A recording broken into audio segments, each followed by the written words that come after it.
What does liberal mean in the American context, at any rate? To be liberal means to support international institutions, support the rule of law, to support human rights. Amnesty International, it's a liberal organization. Human Rights Watch, it's a liberal organization. And most Jews consider themselves liberal.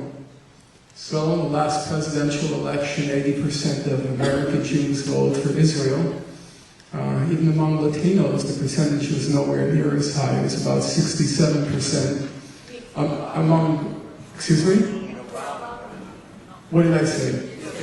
Excuse me. In the last American presidential election, 80% of American Jews voted for Mr. Obama. Latinos wasn't even nearly as close. It was 67%. Among whites in general, it was around 43%. When you factor in income, Jews being by far and away the wealthiest ethnically economic group in the United States, Jews should be voting overwhelmingly Republican. But no, they're voting Democratic because Jews are liberal. And it's now, as I said, become more and more difficult to call yourself liberal and to support Israeli policy, especially when it's liberal organizations like Human Rights Watch, liberal organizations like Amnesty International, who are at the forefront of the condemnations of Israeli conduct. And so it's quite clear, as Barbara Lubin said a few moments ago when she introduced me, and as I said about 2 years ago when I came here, it's quite clear that support for Israel is breaking up among American Jews, just as support for Israel is breaking up among the general public.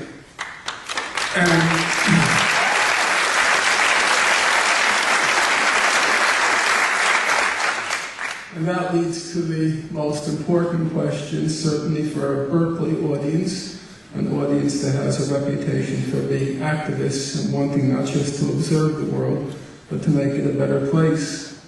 And the question is, what is to be done? I think it's useful to take some insights from the Mahatma, Mr. Gandhi. I spent the better part of the last year reading through Gandhi's collected works. They're quite substantial. You'll perhaps be surprised to know they run to about 100 volumes, and each volume runs to about 500 pages.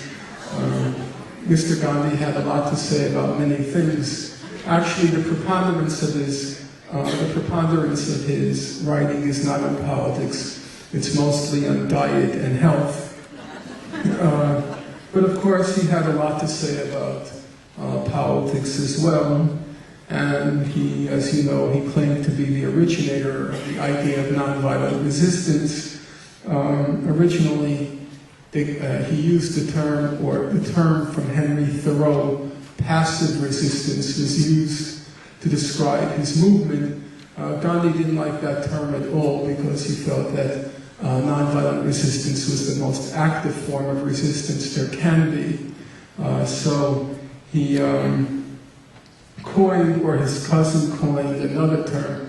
Just an aside note, time won't allow me to go into it, but there's a lot of misunderstanding about Gandhi.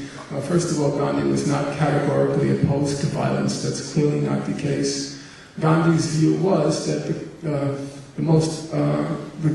kind of resistance that required the most courage and bravery, the kind of resistance that required the most courage and bravery was nonviolent resistance. But if you can't find the inner resources, the inner wherewithal to practice nonviolent resistance, then Gandhi was very emphatic, and you better hit back and hit back hard. And he said, don't use my doctrine of nonviolence as a pretext and as an excuse to conceal your cowardice. Now, some people might ask, how can it be that nonviolent resistance requires more courage and bravery than violent resistance? It seems to be counterintuitive, but it's not really, if you think about what Gandhi meant. Gandhi would say that you use violent resistance while you have a weapon in hand, and if you're attacked, at least you have a weapon to protect you. But what he meant by nonviolent resistance was, he said, you have to show the willingness to march, as he called it, smilingly and cheerfully in the line of fire and get yourself blown to bits. That's what he meant by nonviolent resistance. And as you can imagine, that does require quite a lot of courage. In any event, he called his movement, as most of you know, Satyagraha, and Satyagraha he translated as hold on to the truth. I like that image, the idea of clinging to truth with the last gasp, your last breath. And then I think it's our challenge to hold on to the truth, that what Israel has done to the Palestinians is wrong, it's indefensible. To hold on to the truth, the settlement of the conflict is possible, but it's Israel backed by the United States that's preventing a resolution of the conflict. If we learn how to wield the weapon of truth, as it's recorded in the findings of the human rights community, we learn how to wield the weapon of justice, as is embodied in the uncontroversial principles of international law. And it seems to me that a resolution of the conflict is within reach if we hold hard, stick fast to those weapons, learn how to wield them, and also show a little bit of courage, a little bit of fortitude, just a thousandth part really of the courage and fortitude displayed by Jody McIntyre. I want to end on one last note because I can see Barbara is ready to take the hook and pull me off. And I want to just end, if I might, on a personal note. I very rarely introduce my person when I'm speaking. I prefer to do what I think is my responsibility, which is to go through the factual record. But here I'll speak now for myself. I'm not interested in being a victor over the Israelis or vanquishing them. I have no desire to degrade, to humiliate, or to embarrass Israel. I don't want to push it into a corner such that it feels that it has no option except to strike out. I think our concern should be one thing and one thing alone. As the old African-American spiritual put it, to keep your eyes on the prize. And to remember what that prize is. The prize is to try to reach a reasonable settlement of the conflict such that all parties to the conflict, everyone, can lead a proud, peaceful, and productive life. And if you're willing to subscribe to the most elementary principles of justice, most elementary principles of decency, if you're willing to subscribe to those principles, then I'll quote, just as Jody McIntyre did, I'll quote the late Professor Said. At the end of his life, he liked to himself cite the Caribbean poet Aimé Césaire, and the line he liked to use was, "There's room for everyone at the rendezvous of victory." There's room for everyone at the rendezvous of victory. Just be reasonable. Just be fair. Just allow everyone to live a full life of human dignity. Allow everyone a fair chance at life's happiness, because that's what it's all about in the end.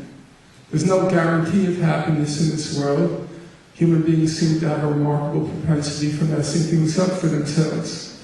But everybody should have the right, a fair chance at life's happiness. And I think the formula for trying to resolve the conflict is very straightforward. Number one, we have to be principled. As Mr. Gandhi liked to say, I'm all for compromise, but not when it comes to principles. Because when you start compromising principles, he says, it's all give and no take. And so nobody has the right to tell Palestinians that they should or they have to forfeit any of their rights under international law. But on the other hand, we should also be reasonable. We should show people there's a way out. It doesn't have to continue this way. Just allow for others what you want for yourself. And if we're principled and we're reasonable, then I think we can achieve a resolution of the conflict. I've been involved in this for my entire adult life. It's about 3 decades now. As I said, I first got involved in June 1982. And it's a very sobering feeling to realize that your whole life has passed, devoted to and studying one pinprick on the world's map. There's such a vast range of knowledge. Knowledge has such breadth and such depth. And yet I find myself entire life just mastering facts, periods, commas, and semicolons about the Israel-Palestine conflict. But I'm more determined than ever because of that I'm going to be there at that rendezvous of victory. And I hope I'll see all of you there with me. Thank you.